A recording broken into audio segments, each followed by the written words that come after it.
আপনি জানতে চেয়েছেন মেয়েদের বিয়ের পর বাবা মা ভাই বোনের প্রতি তাদের দায়িত্ব কর্তব্য কতটুকু। মেয়েদেরকে তো এত বেশি সুযোগ ইসলাম দিয়েছে, সত্যি এটা পুরুষদের জন্য ঈর্ষার বিষয়।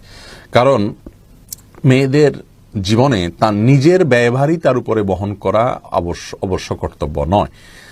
কোনো না কোনো ক্ষেত্রে তার জীবনের সকল স্তরে এসে কারোর না কারোর অভিভাবকত্বে তিনি থাকেন, কেউ না কেউ তার ব্যয়ভার বহন করতে বাধ্য।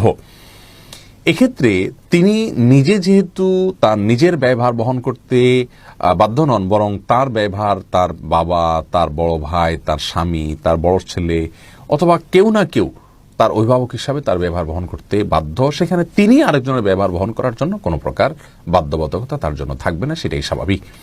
আর মাসআলাটা এরকমই, অর্থাৎ মেয়েদের বিয়ের পর মা বাবা ভাই বোনদের প্রতি তাদের বিশেষ কোনো কর্তব্য নেই, অর্থাৎ ফিনান্সিয়াল কোনো কিছু তাদেরকে সাপোর্ট করা জরুরি না। তবে হ্যাঁ, এজ এ আত্মীয় তাদের খোঁজ খবর নেওয়া, তাদের বিপদে তাদের পাশে যেভাবে সম্ভব হয় তার সাধ্যে যেটুকু আছে সেটুকু নিয়ে দাঁড়ানো, তাদের সহমর্মিতা দেখানো, তাদের সাথে সম্পর্ক রক্ষা করে চলা, সুসম্পর্ক বজায় রেখে চলা, এগুলো সবগুলো কিন্তু আত্মীয়তার বন্ধন হিসাবে বন্ধন রক্ষার প্রয়োজনের। ফকিরের ছেলে যদি হঠাৎ করে টাকাওয়ালা হয়ে যায়, সে আর মানুষ চিনে না, রক্ত চিনে না, আপন চিনে না, সে তার নিচে মাটিও থাকে না, সব জায়গায় শুধু ফ্লোরের মধ্যে টাইলস খুঁজে পায়, অহংকারের সীমানা পাড়িয়ে সে অনেক জায়গায় চলে যায়।